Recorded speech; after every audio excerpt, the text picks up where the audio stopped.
Pemirsa, dari redaksi Kominfo Newsroom, kita masih membahas mengenai varian Omikron yang ada di Indonesia saat ini dan bagaimana nantinya pelaksanaan vaksinasi booster di Indonesia.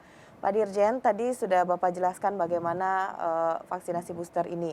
Tentunya kita sudah bahas bagaimana vaksinasi booster. Nah, ini untuk menekankan lagi kepada masyarakat bahwa sebenarnya apa sih manfaat dari pemberian vaksinasi booster ini? Ya, jadi begini, vaksin atau vaksinasi ini kan punya masa ya, punya masa efektivitas dia dalam mencegah virus begitu kan. Nah, menurut penelitian ini kan 6-7 bulan ya, 6-7 bulan kalau untuk kasus COVID. Nah, karena itu diperlukan vaksinasi dosis ketiga atau vaksinasi booster. Ya, tujuannya apa ya? Supaya efektif lagi mencegah COVID. Nah, secara medis itu seperti itu, ya seperti itu. Nah, jadi booster ini bukan spesifik untuk Omikron, bukan, tidak ada hubungannya itu. Ya, tetapi COVID secara umum, apa itu Omikron, apa itu Delta atau yang lain-lain, varian-varian awal begitu kan. Nah, contohnya apa? Buktinya apa? Ya para tenaga kerja, para nakes, ya tenaga kesehatan ini kan sudah di booster. Ya sudah di booster di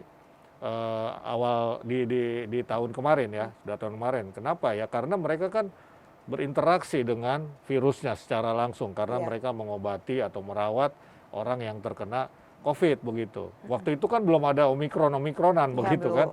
Nah, jadi persepsinya jangan sampai muncul bahwa booster ini untuk Omikron. Tidak ada hubungannya. Ya, tidak ada hubungannya. Iya, baca berita gitu, Pak ya. Tidak ada hubungannya. Jadi booster ini adalah untuk mengefektifkan lagi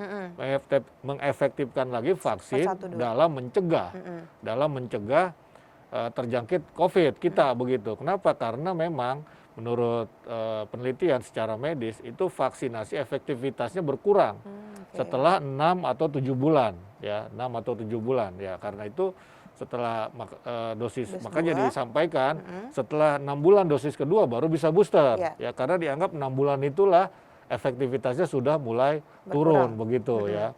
Nah, ada persepsi juga yang saya kira perlu diluruskan ya, bahwa sekali lagi itu kan yang namanya vaksin booster ini kan vaksin ketiga setelah yang kedua beres. Nah, karena itu pemerintah tetap akan membereskan, menyelesaikan vaksin dosis kedua begitu loh. Jadi nggak bisa dong dia langsung ketiga begitu kan. Bagaimana dengan ketersediaan vaksin? Oh, sudah kita siapkan. Ya, kita sudah punya 400 juta dosis lebih ya dihitung dari pertama yang sudah kita datangkan. Jadi itu aman karena kalau 70% yang divaksin dosis kedua itu kan 380 jutaan. Kita punya lebih stoknya begitu. Ya, jadi stok yang lebih itulah yang kita akan pakai untuk dosis ketiga. Jadi untuk dosis kedua itu sudah aman. Ya, jadi jangan khawatir bahwa yang untuk dosis kedua ini dipakai untuk dosis ketiga oleh orang-orang tertentu, ya tidak seperti itu begitu ya, karena prosedurnya sudah jelas kan bahwa harus dosis kedua dulu begitu. Dosis kedua dulu baru bisa dosis booster atau ketiga, dan stoknya itu aman dari sisi jumlah begitu ya. Oke, baik.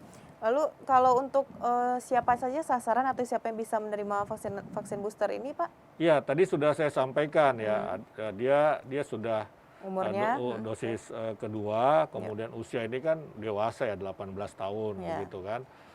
Kemudian syarat-syarat medis lainnya tentu saja ada secara detail, tapi intinya itu ya, dia sudah dosis kedua, usianya 18 tahun begitu minimal. Baik, nanti bisa diklarifikasi juga Pak Dirjen bahwa kan sejauh ini kalau informasinya bahwa vaksinasi booster ini tidak wajib begitu Pak ya. Nanti kalau misalnya tidak wajib berarti tidak semua masyarakat berkenan untuk melakukan vaksinasi. Lalu kalau kita punya target gimana Pak upaya yang kita lakukan untuk bisa mencapai target itu nanti? Ya, sejauh ini kita belum punya target.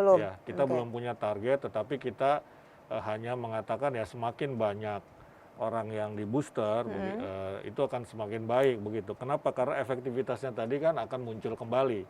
Kan sudah 6 bulan itu kan sudah mulai menurun efektivitasnya. Artinya apa?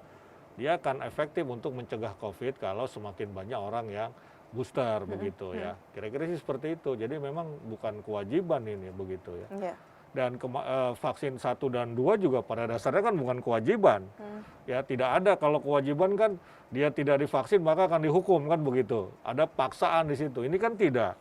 Ya, tetapi kita menggugah kesadaran di vaksin ke-1, vaksin kedua, apalagi booster begitu loh. Jadi vaksin 1, 2 itu tidak ada juga kewajiban dalam arti harus dilakukan, kalau tidak harus dilakukan, kalau ada orang yang tidak mau vaksin maka dihukum. Ada hukumannya. Kan tidak begitu kan, begitu. Kewajibannya tidak dalam konteks itu begitu. Tapi kewajiban dalam arti yang 1 dan 2 ya ada kesadaran ya bahwa apa yang kita lakukan ini adalah bukan hanya kebaikan kita sendiri tapi juga untuk orang lain. Kenapa? Karena akan membentuk yang disebut herd immunity tadi itu begitu. Jadi tidak ada kewajiban. Ya. Jadi kembali lagi pada kesadaran masyarakat. Ya, kesadaran masyarakat, dan itulah sendiri, ya? tugas pemerintah untuk terus mengajak, mengkampanyekan agar masyarakat mau divaksinasi. Ya, awal-awal kan berapa banyak sih menurut survei yang mau divaksin, berapa persen. Tapi lama-lama karena kita terus melakukan komunikasi publik, kita terus kampanye, ini kan sudah banyak yang mau divaksin begitu. Bahkan ada yang proaktif begitu untuk meminta vaksinasi yang tadinya barangkali antusiasmenya tidak sebanyak sekarang begitu ya. Sekarang sudah kita nomor 5 sedunia kan yang paling banyak memvaksinasi warga negaranya begitu. Nah, ini kan pertanda bahwa sudah muncul kesadaran dari masyarakat begitu. Oke, baik. Mungkin terakhir Pak Dirjen bisa juga disampaikan kepada masyarakat nih Pak himbauannya untuk nantinya pada pelaksanaan vaksinasi booster ini seperti apa sebaiknya masyarakat berperilaku juga nih Pak. Ya, jadi nomor 1 terkait dengan vaksinasi booster kita tentu saja mengimbau masyarakat untuk berpartisipasi ya, apalagi mereka yang mendapat fasilitas gratis ya, ini saya kira memanfaatkan fasilitas itu. Sementara yang tidak mendapatkan fasilitas gratis ya kita juga tetap mengimbau mereka untuk ikut serta dalam program vaksinasi booster ini. Yang kedua saya kira ini yang lebih penting begitu ya, tetap jaga prokes ya dan vaksinasi karena hanya 2 kombinasi inilah yang akan mencegah melonjaknya kasus COVID di Indonesia, apakah itu Omikron, apakah itu Delta, atau jenis-jenis virus lainnya. Saya kira itu yang perlu dilakukan oleh masyarakat. Oke, baik. Terima kasih Pak Dirjen telah memberikan edukasi pada masyarakat tentang pentingnya vaksinasi dan juga bagaimana bahaya dari COVID-19 tentunya, salah satunya varian Omikron saat ini. Baik, terima kasih Pak Dirjen.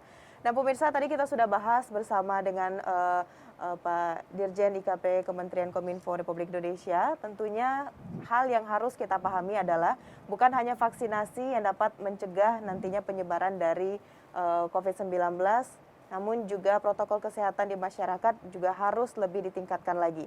Pemerintah telah melakukan berbagai cara, diantaranya adalah melalui sosialisasi yang diberikan kepada masyarakat. Dalam hal ini Kementerian Komunikasi dan Informatika Republik Indonesia melakukan sosialisasi dengan berbagai hal dan juga berbagai inovasi-inovasi baru. Selain itu, pemerintah di lapangan juga telah mengeluarkan kebijakan-kebijakan agar kasus pandemi COVID-19 ini, varian Omikron, tidak kembali atau tidak selalu meningkat di awal tahun 2021 ini. Sekali lagi bagi kita, mari kita lakukan vaksinasi COVID-19 dan juga tetap patuhi protokol kesehatan.